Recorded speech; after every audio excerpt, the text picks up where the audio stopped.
La corruption, c'est l'abus de pouvoir, c'est le fait de ne pas agir dans l'intérêt général, mais dans le sien propre, celui de ses enfants, de sa famille, de son cercle d'amis, de son parti politique. Et il n'y a pas de limite à la rapacité.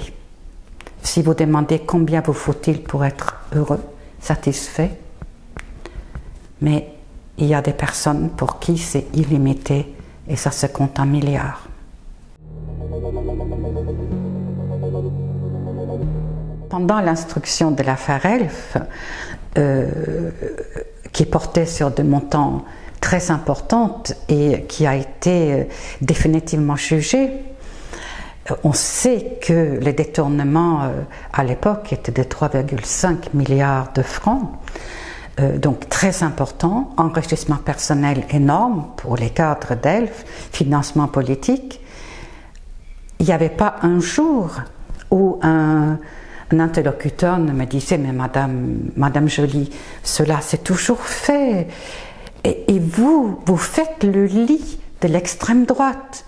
Vous nourrissez l'idée que les hommes politiques sont tous pourris. » Et la réponse à ça, c'est évidemment, ce n'est pas la conséquence à laquelle il faut s'attacher, mais la cause.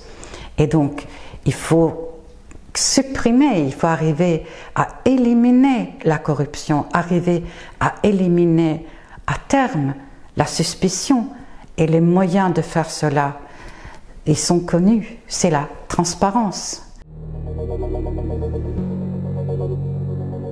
Lorsque nous parlons de conflit d'intérêts, nous savons que c'est l'apparence qui compte. Un député qui a une rémunération peut-être plus forte de son think tank qu'en tant que parlementaire, on peut se demander où se situe sa loyauté. Nous avons eu des exemples au Parlement européen de députés qui touchaient des multiples de leur rémunération de députés dans des think tanks ésotériques. Moi, je pense que l'indépendance des députés n'a pas de prix. Donc, je dirais que oui, c'est grave.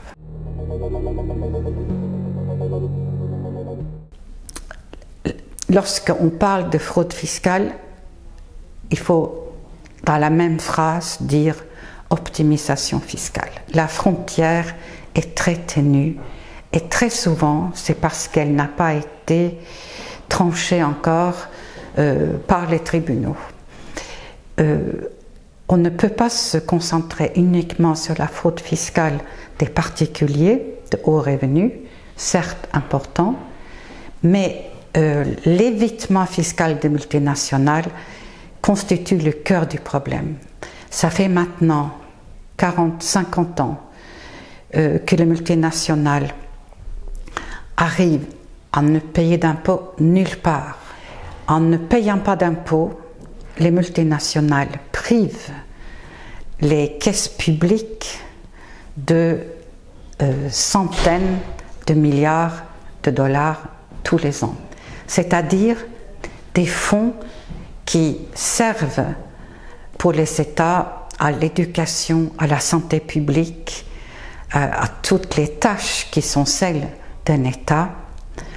Et c'est là où les théories néolibérales détruisent nos sociétés et créent la guerre de tous contre tous, parce que les États s'appauvrissent et l'idéologie dominante, qui est contredite par toutes les analyses et la science, c'est qu'en ne faisant pas payer des impôts justes aux individus riches et aux multinationales, on appauvrit l'ensemble des citoyens.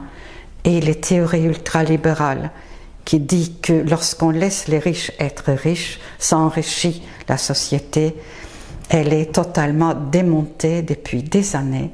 Mais comme nous vivons dans une période post-vérité, peu importe la vérité scientifique, nous avons un combat à mener de tous les jours pour expliquer aux citoyens que l'impôt, c'est la civilisation.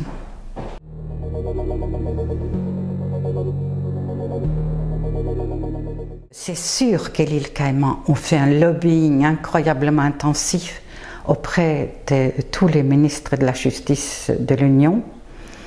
Ils ont, je pense, techniquement modifié un de leurs régimes fiscaux le plus dommageable, et cela a été le prétexte pour les admettre de nouveau ou les exclure de nouveau.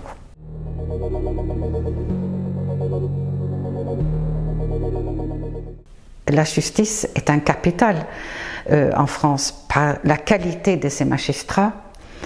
Elle n'arrive pas à sortir le dossier en temps et en heure parce que chroniquement surchargé, chroniquement sous-effectif. Dans cet océan de problèmes, le PNF est une exception. Voilà une institution qui marche, qui sort de dossiers relativement rapidement, parfois très rapidement. Et on peut remarquer que, par exemple, dans l'affaire Fillon, lorsqu'il sortait le dossier rapidement, ce qui après tout est la norme, il n'y a pas un droit acquis à ce qu'un dossier doit être instruit pendant 19 ans. Et donc lorsque le PNF sort l'affaire Fillon en quelques mois, on entend les commentateurs politiques s'indigner du traitement exceptionnel. Non, ce n'est pas un traitement exceptionnel. L'affaire Fillon est archi simple. L'instruction a été normale et il a été renvoyé dans le délai. Fin de l'histoire. Le PNF a été créé en 1994. Nous sommes en 2020.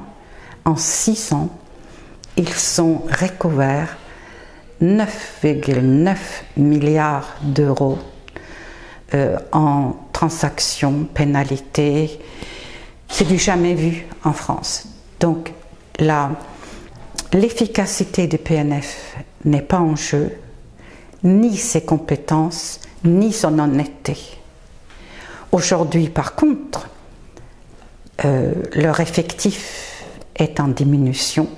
Et l'autre façon de s'aborder le PNF, c'est évidemment de retarder la nomination de nouveaux magistrats.